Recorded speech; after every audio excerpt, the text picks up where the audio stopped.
मध्य प्रदेश के इंदौर में दूषित पानी पीने से हुई 7 लोगों की मौत ने पूरे देश को झकझोर कर रख दिया। अभी भी करीब 200 लोगों का अस्पताल में इलाज चल रहा है। लेकिन जब प्रदेश के मंत्री कैलाश विजयवर्गीय से सवाल पूछा गया तो वो इस पर भड़क गए और मीडिया के सवालों का जवाब देते हुए उन्होंने साफ कहा कि फोकट के प्रश्न मत पूछो। सवाल सुनकर नगरीय विकास एवं आवास मंत्री कैलाश विजयवर्गीय ने अचानक आपा खो दिया और शब्दों की मर्यादा लांघते हुए कैमरे के सामने आपत्तिजनक शब्द का इस्तेमाल किया। रिपोर्टर ने सवाल किया, इलाके के लोगों का कहना है कि पीने के पानी की ठीक से व्यवस्था नहीं। कैलाश विजयवर्गीय ने जवाब दिया, छोड़ो यार, फोकट के प्रश्न मत पूछो। रिपोर्टर ने कहा, मैं इलाके से होकर आया हूँ। इस पर कैलाश विजयवर्गीय ने कहा कि क्या तुम घंटा होकर आए हो? दूषित पानी पीने से 7 जिंदगियां खत्म हो गयी। जिन्होंने अपनों को खोया वो सदमे में है, उनके घरों में मातम पसरा हुआ है। लेकिन जिनकी जिम्मेदारी लोगों तक साफ पानी पहुंचाने की है, उन्हें इससे जुड़ा सवाल पूछना भी गुनाह हो गया। लेकिन मंत्री कैलाश विजयवर्गीय का ये बयान सोशल मीडिया पर वायरल हो गया, जिस पर खूब हंगामा भी हुआ। अपने बयान पर चौतरफा घिरे कैलाश विजयवर्गीय ने इस पर खेद जताया और उसके लिए उन्होंने सोशल मीडिया का सहारा लिया। एक पोस्ट शेयर करते हुए उन्होंने लिखा कि मैं और मेरी टीम पिछले 2 दिनों से बिना सोए प्रभावित क्षेत्र में लगातार स्थिति सुधारने में जुटी हुई है। दूषित पानी से मरे लोग पीड़ित हैं और कुछ हमें छोड़कर चले गए। इस गहरे दुख की अवस्था में मीडिया के एक प्रश्न पर मेरे शब्द गलत निकल गए, इसके लिए मैं खेद प्रकट करता हूं। इस बीच कैलाश विजयवर्गीय के एक और बयान पर विवाद खड़ा हो गया। कैलाश विजयवर्गीय ने खुद माना कि जनप्रतिनिधि और नगर निगम के बीच समन्वय की कमी है, लेकिन जब उनसे समन्वय अधिकारी नियुक्त करने पर सवाल पूछा गया तो उन्होंने ऐसे हंसकर जवाब दिया जैसे किसी ने चुटकुला सुना दिया हो। सर, क्या वो समन्वय आप बिठाएंगे? क्या कैलाश विजयवर्गीय समन्वय का पुल बनेंगे? तो काम ही यही है।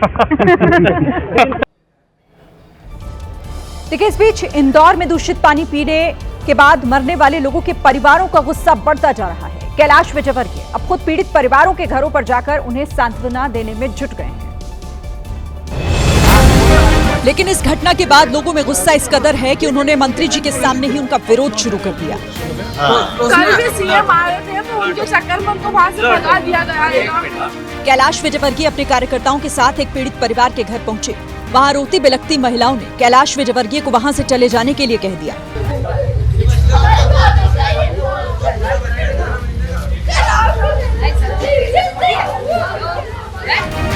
वहीं कुछ महिलाओं ने कैलाश विजयवर्गीय का सच से भी सामना कराया। पीने के पानी में डेनिस की लाइन अटैच हो रही है, मगर इसकी कोई सुनवाई नहीं हो रही है। आज काफी समय से 1.5 साल से हम लोग परेशान हैं। कंप्लेन देने जाते टंकी पे, हमारी कोई सुनवाई नहीं हो रही है। कैलाश विजयवर्गीय ने भले ही अपने बयान पर माफी मांग दी, लेकिन उनके इस बयान से मध्य प्रदेश की सियासत काफी गर्मा गई है। वहीं हाईकोर्ट ने भी सख्त रुख अपनाया और राज्य सरकार से कल तक स्टेटस रिपोर्ट देने के लिए कहा है। इंदौर के छावनी चौराहे पर कांग्रेस के कुछ कार्यकर्ताओं ने विजयवर्गीय के खिलाफ प्रदर्शन किया। कांग्रेस ने कैलाश विजयवर्गीय से इस्तीफे की मांग की। मंत्री को हटाना चाहिए, नहीं हटाना चाहिए, उनका इस्तीफा लेना चाहिए, नहीं लेना चाहिए। अखिलेश यादव ने भी कैलाश विजयवर्गीय पर हमला बोला। जब इससे सवाल भारतीय जनता पार्टी से किया गया तो भारतीय जनता पार्टी के लोग जवाब न देकर के किस तरह का व्यवहार कर रहे हैं। असदुद्दीन ओवैसी ने इस मामले को लेकर मोहन सरकार को आड़े हाथों लिया है। 2026 में हम विश्व गुरु के दावे करते हैं और गंदा पानी पीकर लोग मर जाते हैं। इधर शाहरुख खान की देशभक्ति पर एक बार फिर सवाल उठेंगे। इस बार आईपीएल में उनकी टीम केकेआर की तरफ से एक बांग्लादेशी खिलाड़ी को खरीदने पर बवाल मचा है। बांग्लादेश में हिंदुओं पर हो रहे अत्याचार के बीच वहां के बॉलर मुस्तफिजुर रहमान को केकेआर ने खरीदा, तो अब देश के कथावाचक और बीजेपी के नेता इस बात का विरोध कर रहे हैं। शाहरुख खान की टीम कोलकाता नाइट राइडर्स ने मुस्तफिजुर रहमान को 9 करोड़ 20 लाख में खरीदा। बांग्लादेश में हिंदुओं पर हो रहे अत्याचार के बीच मुस्तफिजुर रहमान के आईपीएल में शामिल होने पर शाहरुख खान को कथावाचक देवकी नंदन ठाकुर ने अल्टीमेटम दे दिया। अगर तुम्हें हिंदुओं से प्रेम है, अगर तुम्हें भारत से प्रेम है, तो मिस्टर केकेआर उस खिलाड़ी को, बांग्लादेश के खिलाड़ी को अपनी टीम से निकाल के बाहर करो। कथावाचक के बाद बीजेपी के नेता भी बोलने आए। उन्होंने तो शाहरुख को गद्दार तक कह दिया। शाहरुख खान जैसे गद्दार आज वहां के रहमान जैसे क्रिकेटरों को 9.5 करोड़ में खरीदने का काम कर रहे हैं। बीजेपी नेता संगीत सोम ने उस बांग्लादेशी खिलाड़ी को एयरपोर्ट से बाहर नहीं निकलने की धमकी तक दे दी। मैं गारंटी के साथ कहता हूं कि वो चाहे जिस खिलाड़ी को खरीद के ले आए, भारत में कदम नहीं रख पाएगा, एयरपोर्ट पार नहीं कर पाएगा। बांग्लादेशी खिलाड़ी के आईपीएल में खेलने पर अब शाहरुख की देशभक्ति पर सवाल उठने लगे हैं। हालांकि फैक्ट्स की अगर बात करें तो मुस्तफिजुर को आईपीएल में शामिल होने की इजाजत बीसीसीआई ने ही दी है और केकेआर के अलावा बाकी टीमों ने भी उन्हें खरीदने के लिए बोली लगाई थी। आईपीएल 2026 में मुस्तफिजुर को खरीदने के लिए केकेआर से पहले चेन्नई और दिल्ली ने बोली लगाई। दोनों टीमों ने मुस्तफिजुर को खरीदने के लिए 20 बार रेट भी बढ़ाए और उसी बोली में 2 करोड़ के बेस प्राइस वाले मुस्तफिजुर को 9 करोड़ रुपए तक मिल गए। केकेआर ने जहां उनके लिए 10 बार बोली लगाई तो चेन्नई ने 18 बार और दिल्ली ने 9 बार बोली लगाई। अब जब मुस्तफिजुर को शामिल करने पर शाहरुख खान का विरोध हो रहा है तो विपक्ष ने बीसीसीआई पर सवाल उठा दिए। विपक्ष के नेता कह रहे हैं कि ये काम बीसीसीआई का है, वो बांग्लादेशी खिलाड़ियों को अलाउ करेंगे तो आईपीएल में तो उनकी बोली लगेगी। लेकिन जब तक बीसीसीआई कोई फैसला नहीं लेता है नीतिगत, तब तक आप कैसे किसी खिलाड़ी को रोक सकते हैं।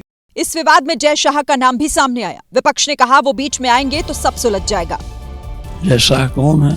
भारतीय जनता पार्टी के बड़े नेता के पुत्र हैं, तो ये सब उनको देखना चाहिए ना। उधर मुस्लिम धर्मगुरु मानते हैं शाहरुख के मुस्लिम होने की वजह से विवाद पैदा हुआ। जहां मुस्लिम नाम आ जाए विरोध बहुत आसान हो जाता है। शाहरुख खान मुस्लिम है, जो बांग्लादेश क्रिकेटर उन्होंने खरीदा है वो मुस्लिम है, तो विरोध तो बनता है।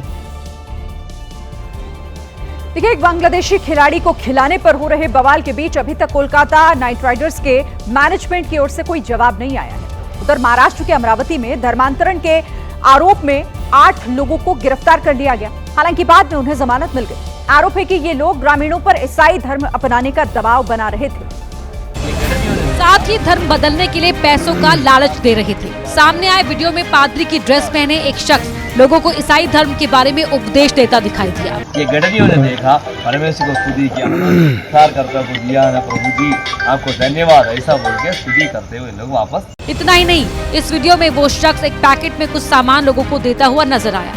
बजरंग दल के कार्यकर्ताओं ने इसकी शिकायत पुलिस से की, जिसके बाद 8 लोगों को अरेस्ट कर लिया गया। सभी आरोपियों को पुलिस ने कोर्ट में पेश किया, जहां से उन्हें जमानत मिल गई। और अब नए साल पर आपको हैरान कर देने वाली खबर। अमेरिका की एक स्टार्टअप कंपनी स्पेस से धरती पर सूरज की रोशनी भेजने का प्रोजेक्ट बना रही है, जिससे रात में भी दिन जैसा उजाला मिल सकेगा। आपको बताते हैं कैसे। देखिए, अंतरिक्ष में कई ऐसे सैटेलाइट भेजे जाएंगे जिनमें बड़े रिफ्लेक्टिव मिरर लगे होंगे। ये दर्पण सूरज की रोशनी को चुने हुए हिस्सों तक भेजेंगे। सैटेलाइट को लो अर्थ ऑर्बिट में स्थापित किया जाएगा, जिससे वो धरती के नजदीक रहकर रोशनी को रिफ्लेक्ट कर सके। इससे आपदा, रेस्क्यू और रिमोट ऑपरेशंस में भी मदद मिलेगी। डिफेंस और सिविल इंफ्रास्ट्रक्चर में इसका उपयोग किया जा सकेगा। इसका मकसद सोलर फार्म्स को रात में बिजली देना भी है।